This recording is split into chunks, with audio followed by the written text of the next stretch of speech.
Well, a very good morning, afternoon, evening to you whenever you're watching or listening.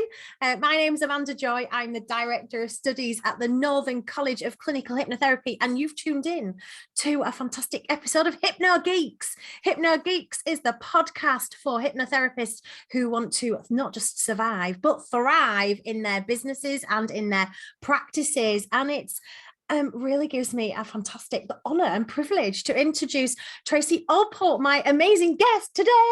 Woohoo! Welcome to Thank you.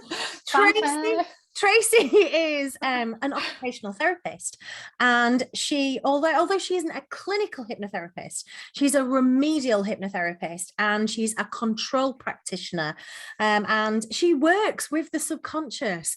And this is, what we do. We just have different names for it, and we've just had a little chat before interviewing, and there's so many similarities in terms of what we do and what we call things in hypnosis and what they do, and I'm so excited to have Tracy on today, because I have a lot of students and graduates and clients as well who have got questions about menopause. I've got a lot of students and graduates who are really passionate about wanting to work and set up their business supporting women who are going through menopause. And although I've got some basic ideas and I know a lot of really incredibly powerful tools and techniques, it's not my speciality. It's not my area of speciality. Talk to me about addictions, talk to me about hypnobirthing, talk to me about natural fertility. I'm right there. But talk to me about menopause and stuff. I kind of go, ooh, scary stuff, scary, menopause stuff. And I was kind of thought, ooh, okay. So I'm so delighted to have an expert, a specialist in all things to do with the menopause, to come on to today's podcast. Welcome to the show, Tracy. Thank you very much for having me. It's a pleasure. So tell us just a little bit about your background, because you have got like a list of qualifications. You're a wealth of knowledge. And obviously you are working a lot with the subconscious, but tell us a little bit about your background. Yeah, so I've been an occupational therapist for 29 years now. And basically, we're going back 2012. I started having a series of gynae surgeries, and the stress of all of that tipped me into perimenopause. And at that time I was like, oh, well, I don't really know what this means. But I soon found out, and my consultant at the time was, really worried about me. And he said, look, everything I'm doing is making you worse. You need to find complementary therapies to help you. It is unusual for an NHS consultant to do that. But he recognized that I needed some help, but he couldn't give it to me. So I then went on a journey of discovery, trying to find ways to help myself. And I was feeling a bit frustrated with my job at the time. I was just doing it with my eyes closed. And so with my OT hat on, I thought, right, I need to find some purposeful activity for myself to help me feel better. So I trained to be a massage therapist. I had no intention of running my own business at all. But all of the clients that were coming to me were women very similar to myself, who were experiencing stress and distress and hormonal imbalance. Yeah. And I was like, oh my gosh, I can marry together my newfound massage skills with my OT skills. Big light bulb moment. Amazing. And then, I was seeing an aromatherapist regularly, and that was really, really helping me, having someone to actually hold space for me and, creating beautiful oils that were meeting all of my various needs. And then massage, which was really helping to calm my very heightened nervous system. And I thought, right, I need to train in aromatherapy. It had reignited my love of essential oils that I'd forgotten from 25 years previous. So basically that sort of sent me on this journey of learning various therapies that I was then implementing in my own life and finding that they were really, really helpful. And then I lost my best friend. She died literally within 2 weeks of the leukemia diagnosis, just as I was launching my business full time. And I have to say it was tough. And I spiraled into a very, very dark place, and couldn't really see a way out. It was really tough. And I went along to a control system workshop. The control system was devised by Tim Box. Didn't really know a lot about it, but just thought, well, that looks interesting. Let's give that a try. And it flicked a switch for me, in that I was then able to function through my grief. And, you know, if you like, I saw the light again, and it was so empowering. And I felt like it was the missing tool in my box. So it was that whole mind-body connection, which is so important for me as a therapist. And as an OT, you know, we very much look at the whole person.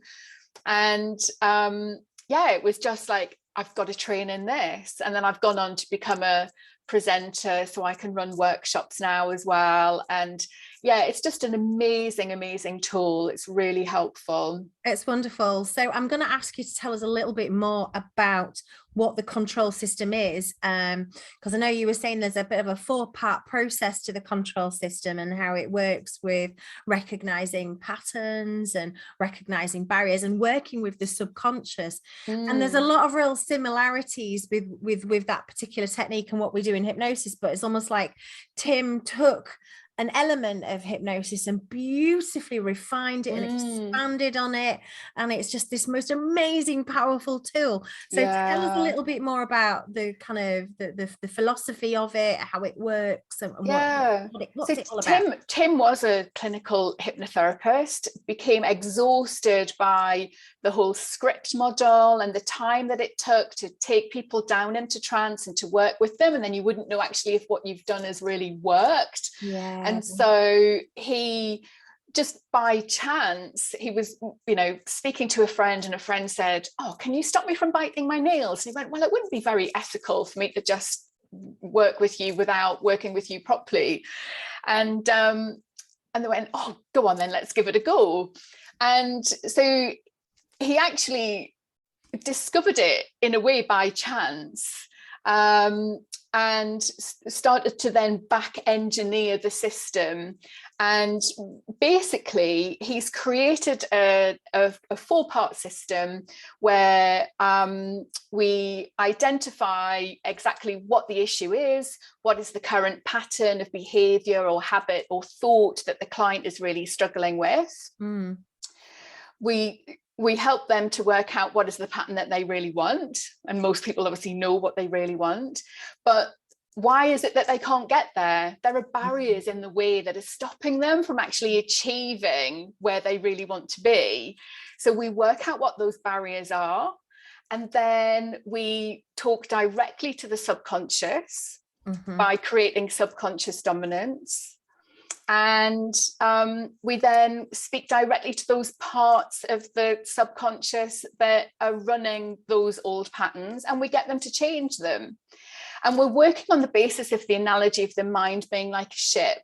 So the conscious is the captain and the subconscious is the crew. And it's the crew that has its hands on the ship, that's doing all of the jobs. They're doing the steering. They're doing the steering. Directions. And their job is to steer us towards happiness. And what tends to happen is that they get stuck doing old patterns because of maybe something that's happened, a traumatic event, or they've learned how to do something when they were a child before they knew any better. So it's finding that specific crew member and helping them through delivering insights to change how they've been doing things, so they can actually realize that there is a different way and that there is a better way to actually steer us towards happiness. So it's a really beautiful model that people really connect with, because obviously we've all got imagination, and that's what we, you know, that's how our subconscious works. It's it uses emotion and imagination. And obviously in a therapeutic environment, we're not going to want to make someone cry or, you know, upset them. So we use imagination, and it works so well. And the 4-part process is magical in itself, because actually clients know exactly how long the system is going to take, how long, you know, how much time they've got to commit to it, and that they'll facilitate a change in a short amount of time. And that's it's what we great want, for us. really, isn't it? Yeah. We want rapid transformation. Absolutely. We want to move into a positive direction. We want to support our clients to move into a positive direction. Yeah. And I totally agree with what you were saying about scripts as well. You know, what we do, you know, we're not a scriptology college, so we're really of the same kind of mindset in that way. I actually say to my students, scripts are like fast food. They'll stunt your growth as a therapist. They can inspire you and give you a little bit of a fix when you need to feel like you're looking for something or want a bit of inspiration, but actually we want to work with the person that's in front of us, and support them to overcome the challenges that they have, as opposed to just, you know, putting them into trance and reading a script. Now, you don't work in trance at all. No, we don't. We're trained to use trance. So we understand about hypnotherapy, and potentially we could use it if we wanted to, but we don't need to, because we get good results without trance. And a lot of the clients actually feel more comfortable with being awake and involved and empowered in the process, as opposed to something being done to you and then walking away thinking, oh, has this worked or not? Where actually we've got agreement straight away from the subconscious. You know, they've said, we're happy to change this. And then they go away, and the you know, we've got the captain and the crew working beautifully together when they leave our room. I love that. I love getting the captain and the crew to work together. And because we're not a script based college, we actually do exactly the same as that. We work in a very empowering way. Yeah, brilliant. We encourage our clients to seek and to find their own solutions, and that's a beautiful, empowering process. I'm so delighted that I've got you on, because it's brilliant. So good to get a completely different perspective, but actually be talking the same language. It's amazing. It really is. Because we teach our clients as well, actually, how to speak to their own subconscious. And, you know, I think we've lost the art of actually being still and listening and hearing what our mind is saying to us. You know, maybe I shouldn't mention a specific book, but I had a client come to me who she said, oh, I've read this book, and she said, I put my chimp away in the corner and I lock it in a cage. Already. You know the book already. I lock my chimp away. She said, but it's getting really, really noisy, and it's really aggressive, and it's waking me up in the middle of the night. And I said, because you're locking away part of your subconscious that wants to be heard. You need to listen to what your mind is saying. You know, if you block something away, put it in a dark corner and try and ignore it, it's going to come and bite you on the bottom, isn't it? Yeah, I say to my students, the subconscious is like a 3-year-old who's discovered the word why, and like, but why, mummy, why, daddy, why, tell me, I'll tell you in a minute, go away. And the more you tell them to go away, the more you try and put them off and say, I'm going to get to you in a minute, I'm coming, I'll be there, the louder they get, the more effective it gets. Absolutely. And the subconscious communicates through physical responses, it communicates through illness, it communicates through emotional responses, absolutely, communicates through reactions. If you're not listening, it will get louder, and you'll be forced to listen. Absolutely. You know, I see it so much, clients who come for a massage and they'll say, gosh, my shoulder is absolutely killing me. They've had no injury. It's got nothing to do with, probably in most instances, a physiological issue. It's what's going on up here, and they're just not listening. And I always say, if you've got a client that's sat in front of you and they've got tight neck and shoulders, the neck is the most vulnerable part of the body. It is. The big Absolutely. scary monsters chasing after you. Yeah. What are you going to do? You're going to bring your chin in, you're going to raise your shoulders up, you're going to make those muscles like big, solid, hard blocks of armor. Ready to kill the bear. Ready to go to battle. So it's really interesting to just notice how people's body is and how their demeanor is and where they're holding themselves when they come into your room. But I really got you on. We could talk about this for ages, but I really got you on because I wanted to talk about menopause. Let's just start with, okay, what is perimenopause and what is menopause, and how do you know? 3 questions really. How do you know when the menopause has actually started? Okay, so let's take it back to, you've asked me a lot of questions there. There's 3 there at least. Maybe even let's more, take it back right to the basics of the definitions. So you've actually got pre-menopausal, which means that, you're bumbling along, living your life, not noticing anything at all. Yeah? All good. Perimenopause is the time before you hit menopause. It's the time when you'll start to experience various symptoms because your hormone levels are fluctuating pretty wildly. Okay, it's like a transitional phase. It's a transition before you hit menopause. Now, menopause is literally one day in your life. And it means that you have gone a whole 12 months without having a period. Okay. So that one day you've hit menopause. If you have a period on day 363, there's 364 days in a year, isn't there? Then you haven't hit menopause. You start right back at day 1. And you have to wait another 12 months. Okay. So you're menopausal literally on that one day, 12 months post having no periods. Then you literally step straight into being post-menopausal. Now, that doesn't necessarily mean that any symptoms that you've had will stop. Some symptoms can continue to go on for many years. It all depends on the state of your hormones. So, I do think it's really important to just clarify what those terms are, because what tends to happen is that the term menopause is just used globally. I'm menopausal. Well, actually, you're either perimenopausal or postmenopausal. You're just menopausal for one day. Menopausal for one day. Which is fascinating, isn't it? I mean, I've lived in different parts of the world, and I know that in certain parts of the world where I've been, menopause is really celebrated.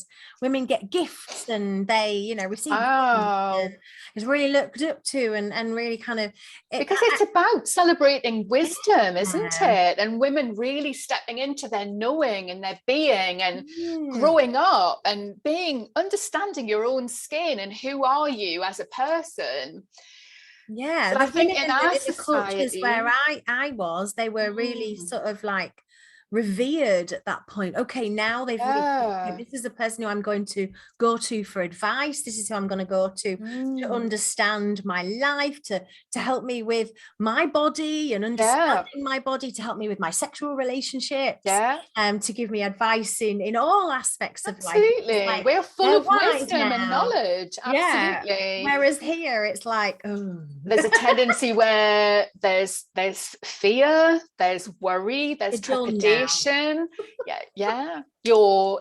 start to feel invisible. You don't feel like you have any worth potentially because you aren't reproducing anymore. It can be a really strange time, and a massive time of adjustment for a lot of women. But I think if you enter into it with the right frame of mind. Now, I've had a really, really tough perimenopause, and that's why I've specialized in it. I've had issues the whole of my reproductive life with, premenstrual disorder. And if you've had premenstrual disorder and postnatal depression, you're more likely to have a more difficult perimenopause. Okay. So, it's so important that actually you do embrace this time of life with the right mindset and be, aware of what is likely to happen, so you can actually take action, and then you can support yourself. Right mindset, embracing it as a time where you're really coming into your own, you're becoming that wise woman in your tribe. It's really difficult, and I tend to experience, I see a lot of clients coming with physical symptoms. Yes. Hot flushes. Yeah. And in Spain they used to call them heat hits, not hot flushes. Right. Because it was like a volcano erupting inside you all of a sudden. Yeah. Night sweats, and this is like you have to change the bedding because it's so disturbed sleep patterns, not being able to rest and proper or just doze, but just in this kind of constant half comatose state. It's not horrid. Very nice. No sex, like total loss of your mojo, your sex drives completely. Just, like, libido, what's that? Like, romance, can we not just put slippers on and watch a bit of telly and that's it? I'd rather have a nice cup of tea and an early night love than the romance and the passion. And I think, those sorts of things are really very important parts of being a human. So those are challenges. And then, painful sex is absolutely. Vaginal atrophy, changes to the sensitivity of the skin, the clitoral hood can actually retract back, which makes touch extremely painful, to the point where some women can't even bear to have pants next to their vulva. It's so painful. Difficulties with passing urine, urgency, stress incontinence, all of the what they now term genital urinary symptoms of menopause. They always give us these really sexy terms, don't they? GSM for short. GSM sounds like some kind of sounds quite inappropriate. Bad morning television program, doesn't it? No, it's BMTV, isn't it? So and it's and then there's the emotional aspect of it as well. The mood swings, the forgetfulness, the brain fog, the memory issues, depression, anxiety, difficulties concentrating, low motivation. And then those things, the physical issues can then create secondary psychological issues. It can be irritability, just mildly annoyed all the time. And sometimes more than mildly. Ready to kill with knives and things. Oh God, I just feel like we've just listed all some horrible things. Also, I think what's really important, Amanda, is that if you're experiencing symptoms, you need to listen to what your body is saying, because they're happening for a reason. So, for example, hot flushes can be a sign of vascular inflexibility. Your body isn't working to its best capacity. So you really need to hone in on eating well, cutting down on alcohol, cutting out caffeine, just eating clean. There are supplements that you can take that can help, but it's about exercising, doing all of those things that are going to maximize your health and well-being. So if your mind or your body are triggering off symptoms, there's a reason for that, and don't ignore it. So, you can empower yourself to make changes, and lifestyle changes are absolutely essential.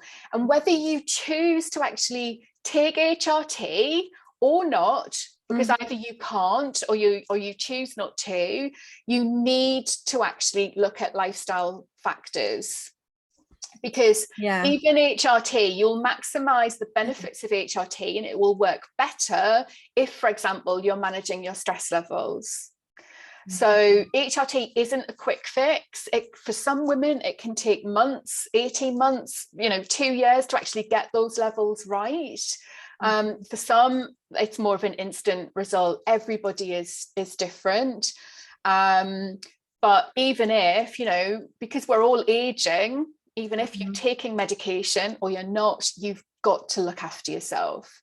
Yeah. And I think you've got to have the right mindset to have the desire, the motivation, absolutely, to change. And I think that's where hypnosis and the work that you do really comes in, because we've got so many tools and techniques that we can use to help our clients to make those changes.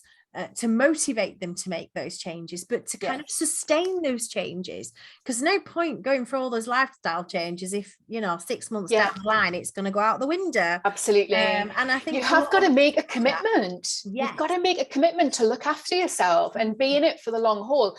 I talk about my lifestyle now being like a management plan, because if I step off my management plan, then things will start to go awry. If I start eating a load of sugary cake, for example, I know that I'm going to suffer for that. I haven't drank alcohol for the last year because it was having such a detrimental effect. I was starting to get hot flushes, which I hadn't had before.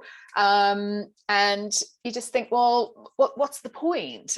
It's just not worth suffering. And we've learned, haven't we, that quite often things like sugar, we have sugar at every celebration, we have sugar when we reward ourselves, it's at every lovely event, so we're anchored to have sugar. Baby's dummy, isn't it? Just instant gratification. Great amount of comfort and pain relief from so all of a sudden, if we're choosing not to have sugar anymore, we might need to do something to help us to deal with sugar cravings, to let go of sugar cravings, to move on. And this is where what we do really, really powerfully helps to communicate with the subconscious, to listen to what the subconscious desires, and to nourish the subconscious with something that's going to be healthy and wonderful and healthy, happy choices that are going to feel good and nurturing, and not just this toxic quick fix. Also, I loved what you said about being connected to your body, because we all become really disconnected. We live in our heads, don't we? We're thinking, we're all over the place. And what we do when we're working with the subconscious is we take people to a place where they're very much connected to their body, where they can really powerfully listen to what their body is telling them. And of course, we can really, really help with reducing stress. So tell me a little bit more specifically about the control system and how you use that with people who are perimenopausal or postmenopausal. Yeah, so obviously every individual is different. So it depends what they're presenting with. What are their difficulties? What is their priority to work on? And we try to focus on one priority at a time, because I think what tends to happen when we're in perimenopause is that we become so overwhelmed with everything that is going on, and you get lost in the melee of all of the different various symptoms that you might be experiencing, which can obviously appear really very random. So it's about, well, what is that one thing, the most important thing that is going to really help you, that we can then focus on? And then if you can change that one thing, it then becomes a catalyst for changing others as well. So it's a case of, well, obviously it depends what they've come to work on. So you're going to select unique techniques depending on the unique. So it's about So I mean, one of the big things that I tend to find that a lot of women will present with is that they're overstressed. They're in a state of distress. And the one thing really that you need to focus on in perimenopause is reducing your stress levels. Absolutely. Yeah, because physiologically, I mean, we all know obviously that stress isn't good for us, but as our estrogen levels start to reduce, and the estrogen is produced by the ovaries, our adrenal glands start to take over the production of estrogen. We also obviously can store it in fat, which is why we tend to sort of get a little bit of a middle-aged tummy. But if your adrenal glands are working overtime because you're in a stressed state, then they're not going to prioritize producing sex hormones. So you really need to be managing your stress levels. So often, you know, people will come to me with anxiety and stress. And so if we actually help to manage those, and we find the parts of the subconscious that is struggling at that moment in time, we get them to do a better job and do a job that's going to be more productive and help facilitate a happier well-being, then actually the whole nervous system calms down, and then the hormones start to balance out. So it's almost like what we would call ego state therapy or parts therapy. Yes. Where we negotiate, we work with the different parts that are causing or want to be heard. We listen to them, absolutely, we acknowledge them, and then it seems to me that perimenopause, postmenopause, menopause, the one day you're menopausal, it seems to be that this time in life is a really incredible opportunity. Absolutely. Just really evaluate who you are and where you are, evaluate the lifestyle, really look at what do I love in my life, what do I want to keep in my life, what's not serving me, what's not helping me. Absolutely. I mean, we've got some amazing techniques that we can use to help with hot flushes, where we can help people to feel cooler. We've got loads of visualizations, there's metaphors, there's ways of communicating with the subconscious and really listening to your body. Absolutely. So you can, you know, everybody's so different, like you were saying, it would depend what they're coming with, but it just seems like it's an incredible opportunity. It is massive. Absolutely. And people are ready for change at this time, aren't they? They are, and change is happening naturally. Often, you know, our children are leaving home, you know, we might be changing jobs, we might be thinking more about our careers, you know, obviously thinking about our relationships. There is so much that is occurring, and it's, you know, I really do encourage my clients to think about taking some time to rest and reflect, you know, actually to just go inward. And obviously, you know, the hypnosis work is really helpful for that. You know, what is it that they want? What do they see their future? How do they want to actually live the last third of their lives? You know, this is a big chunk, and it's such an empowering time and an amazing time to actually be able to nurture your mind and your body to, you know, and I do see perimenopause, you know, thinking about it as that pause. You know, what is it that you need to do? What do you need to change? You can't continue to abuse your body like you did when you were in your 20s. You know, that's a shame. I know, you can't go out and drink 8 vodkas and not expect to feel really, really rough the next day. Absolutely. So, you know, you know, it comes back to mindset again, doesn't it? You know, so working with people on managing their mood, managing their mindset, you know, managing their sleep as well. And it might be, for example, I know you do a lot of work with ladies around their nutrition and wanting to lose weight, etc. So, you know, we don't focus necessarily on weight loss, but it's about changing those habits which will help you to work towards weight loss. We're not really with hypnosis, it's not about a diet. It's like exactly what you say. It's about achievable small steps that are a permanent change, that are a way of adapting and moving into a more healthier mindset around food. It's about enjoying the food that we have, and it's about reconnecting with those lovely healthier options, not just filling your system with toxic crap. Absolutely. And changing those habits and behaviors of having the toxic crap, feeling that you deserve to have a glass of wine every night when you get home from work because you've had a really tough day.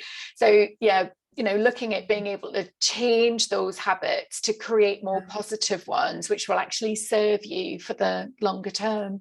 There is so much that we can do with therapeutic interventions, helping people with their body temperatures, with flushes, with lifestyle changes, with motivation to change, a time of pause, a time of reflection, a time to set priorities, objective setting, priority setting, reflection, stress reduction. It's a holistic, absolutely all-encompassing program. So if you are a therapist and you are thinking about working in this area, there is so much we can do to support. And if you do want to learn more about the control system, how do we find out more if we're thinking about doing well, I'm more than happy for people to if people want to contact me directly, they can. So you can contact me through my website, which is moththerapies.co.uk. And I'm more than happy to answer any questions from the point of view of a practitioner, someone who's experienced it themselves and also now a presenter. Tim has got some training coming up in January. He's restarting face-to-face in January, all being well. Exciting. But he's also offering training online now. So no matter where you are around the world, you can become a practitioner. The brilliant thing about the training is also the after support, and we have monthly forums and supervision, and we do specialist topics every month, and we're basically a family. We all support each other. So it's a really great community, and there's about nearly 100 of us all around the world now. It's amazing. And this technique can be done open eye. So although we wouldn't maybe have the same language as from my perspective, it's an open eye technique. So great for anyone who perhaps trance work wouldn't be appropriate for. So it's a fantastic tool to add to your toolbox. If you are thinking about finding out a bit more, do go over to Tracy's website and have a good look at it. Tracy, thank you so much. You're very welcome. Coming on the Hypnogeeks this week and sharing your knowledge and your wisdom. It's a topic that just keeps coming up at the moment. It is. So I'm really grateful to have such an expert come on and share your wisdom and your knowledge. Thank you. You're welcome. Thanks for having me. All right. Thanks for watching Hypnogeeks. Have an amazing month. Take care. Lots of love. Bye for now.